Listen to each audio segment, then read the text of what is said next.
नमस्कार दोस्तों, इस वीडियो में हम बात करते हैं क्लास 6 के एनसीईआरटी का चैप्टर 9 व्यापारी तथा राज और तीर्थयात्री के बारे में पढ़ेंगे। डायग्राम यानी फ्लो चार्ट के द्वारा, जैसा कि मैंने आपको पहले बताया था, बहुत ही सरल तरीके से बहुत ही शॉर्टकट तरीका लेके आया हूँ। इसमें आपको कतई भी 1% बोरियत जैसा महसूस नहीं होगा। देखिए कितने अच्छे से डायग्राम बनाएं। यदि आपको ना समझ में आए तो कमेंट में बताना। अब मैं स्टार्ट करता हूँ अपना चैप्टर। व्यापार तथा व्यापारी के बारे में जानकारी कैसे प्राप्त होती है। इसमें काले पॉलिश बर्तन मिले। उपमहाद्वीप के प्रस्थलों में बर्तन जहाँ बनते थे, व्यापारी अलग अलग जगह पर बेचते थे। और यहाँ पर इसी में एक नया पैराग्राफ है। दक्षिण भारत में सोना का मसाले, काली मिर्च पत्थरों से प्रसिद्ध था दक्षिण भारत। और काली मिर्च को रोम वाले लोग काले सोना के नाम से बुलाते हैं। इन सभी चीज़ों को समुद्री जहाज़ों से रोम पहुंचाते थे। दक्षिण में सोने के सिक्के मिले, जिससे पता लगा कि व्यापार अच्छा चलता था रोम का। और देखिए फ्रेंड, जहाँ पे एनपीजी लिखा होगा वहाँ का अर्थ होगा न्यू पैराग्राफ। अब हम बात करेंगे दूसरी हेडिंग, समुद्र तटों से लगे राज्य। जो बॉक्स में बने हैं फ्रेंड्स, वह हेडिंग है। इसमें देखेंगे इस उपमहाद्वीप में दक्षिण भाग में तटीय प्रदेश हैं, भाग में पहाड़ व पठार नदियाँ थीं। इसमें कावेरी भूमि उपजाऊ थी। अब कावेरी भूमि में संगम कविता, यह न्यू पैराग्राफ है। और इसमें मोविंदार की चर्चा है। इसका अर्थ है तीन मुखिया। तीन मुखिया में देखते हैं चार चेर पांड्या।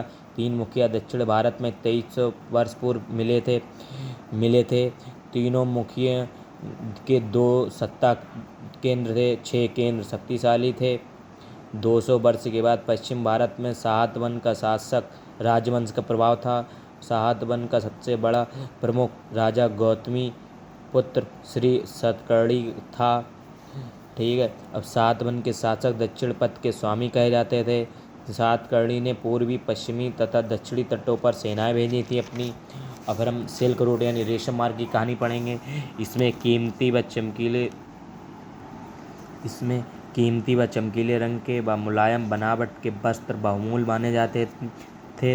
रेशम के कीड़े के कच्चा रेशम निकालकर सूत की कताई होती है, यानी रेशम का कीड़ा होता है, उससे कताई यानी काट कर रेशम बनाया जाता है। और रेशम की खोज सर्वप्रथम चीन में हुई थी 7000 साल पूर्व।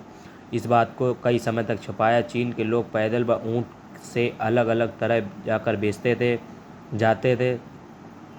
यह रास्ता सिल्क रूट कहलाया। अब सिल्क रूट में बात करेंगे, नया पैराग्राफ है। इस पर नियंत्रण कुषाण प्रसिद्ध का था, राजा कुषाण प्रसिद्ध का था। यह इम्पोर्टेंट क्वेश्चन है कि सिल्क रूट पर किसका नियंत्रण या शासक था, तो कुषाण का था। 2000 साल पूर्व मध्य एशिया व पश्चिमोत्तर में शासन था इसका। पेशावर व मथुरा शक्तिशाली केंद्र रहे थे। रेशम को समुद्री जहाज से रोमन तक पहुंचाया जाता था। उपमहाद्वीप में सोने के सिक्के काले जिससे व्यापार का पता लगा था कि अच्छा था। अब बौद्ध धर्म का प्रसार। बौद्ध भिक्षुओं का निवास पहाड़ों गुफाओं में था और पश्चिमी व दक्षिणी भारत में हुआ था। कुषाणों का प्रसिद्ध कनिष्क राजा था। 1900 साल पूर्व शासन किया। इसने बौद्ध परिषद का गठन किया। बुद्ध की जीवनी बुद्धचरित के रचनाकार कवि अश्वघोष कनिष्क के दरबार में रहते थे। इनकी 2 विशेषताएं थीं। पहली विशेषता, मूर्तियों में बुद्ध की उपस्थिति। बुद्ध की प्रतिमाएं मथुरा व तक्षशिला में अधिकांश मिली। दूसरी, बोधिसत्व में आस्था, यानी ज्ञान की प्राप्ति के बाद एकांत समय ध्यान में करना, यानी साधना करना। अब तीर्थयात्रियों की जिज्ञासा, यानी कि इसमें देखेंगे व्यापारी काफियों में जहाज़ों से यात्रा करते थे और तीर्थयात्री भी जाते थे। तीर्थयात्री से वे पुरुष जो प्रार्थना के लिए ये पवित्र स्थानों की यात्रा करते थे। अब यहाँ पॉइंट है, 1600 साल पूर्व भारत की चीनी बौद्ध तीर्थ यात्रा की फाशियान काफ़ी प्रसिद्ध था। xuanzang भू मार्ग से चीन वापस लौटा था। अब फाशियान चीन वापस कैसे लौटा, ये इम्पोर्टेंट है। बंगाल से शुरू की यात्रा। व्यापारी के जहाज़ पर चढ़ा। 2 दिन चलने के बाद समुद्री तूफान में फंस गया। अब व्यापारी ने जहाज़ न डूबने के लिए सारा सामान फेंका, लेकिन मूर्तियाँ नहीं फेंकी, पांडुलिपि भी नहीं फेंकी। 13 दिन बाद आंधी रुकी थी तो वह गया था। और समुद्र का वर्णन यहाँ पे सूर्य, चांद व तारों की गति का पता करना था असंभव था, जिससे दिशा का पता लगना मुश्किल था। बरसात तथा अंधेरा होता तो जहाज़ों को हवा की रुख में ले जाने के लिए यही तरीका था। 90 दिन से ज़्यादा जावा पहुँचा, 5 महीने के लिए रुका। इसके बाद दूसरे व्यापारी जहाज़ में चढ़कर वह चीन पहुँचा। ठीक, अब भक्ति की शुरुआत में बात करेंगे। भक्ति किसी देवी देवता की पूजा भक्ति कहलाती है। यह भक्ति पथ सबके लिए खुला है, अमीर हो चाहे गरीब हो, चाहे ऊंची जाति का हो चाहे नीची जाति को हो। अब स्त्री पुरुष के लिए भी है। भक्ति मार्ग की चर्चा न्यू पैराग्राफ है। देखिए फ्रेंड, ये लिखा है न्यू NPG, हिंदुओं के पवित्र ग्रंथ भगवद गीता में है। भक्ति करने वाले लोगों का मानना यह था कि सच्चे मन से पूजा करने पर ईश्वर दर्शन देते हैं। लोग पेड़ मूर्तियाँ की पूजा करते हैं। भक्ति भज से बना है, अर्थ इसका विभाजित या हिस्सेदारी। भक्ति भगवान के प्रति सजाव है। हिंदू इंडिया से निकला है, जिसका अर्थ है सिंधु या इंडस। प्रयोग सिंधु नदी के पूर्व में रहते हैं। इसी के साथ फ्रेंड्स ये चैप्टर समाप्त होता है।